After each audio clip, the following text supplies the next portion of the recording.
Let me address the recent events in Charlotte, North Carolina. The recent death of Keith Lamont Scott in Charlotte is currently under local investigation. We are, of course, aware of the tragic events that resulted in his death, and the Department of Justice and the FBI are currently monitoring that matter. Now, for the second day in a row, protests in response to Mr. Scott's death took place in Charlotte last night, and for the second day in a row, those protests were marred by violence, this time leaving one person on life support and several individuals injured. An awful reminder that violence often only begets violence.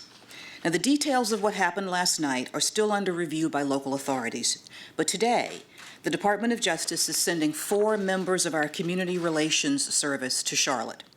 Our Office of Community-Oriented Policing Services has also offered technical assistance and support for crowd mediation to local police.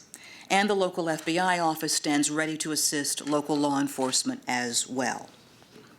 I know that these are difficult times, and I know that the events of recent days are painfully unclear and they call out for answers. But I also know that the answer will not be found in the violence of recent days. Let us all seek a peaceful way forward. Now, most of the demonstrators gathered last night were exercising their constitutional and protected right to peaceful protest in order to raise issues and to create change. We need your voice. We need your passion. We need your commitment. But I urge those responsible for bringing violence to these demonstrations to stop, because you're drowning out the voices of commitment and change, and you're ushering in more tragedy and grief in our communities.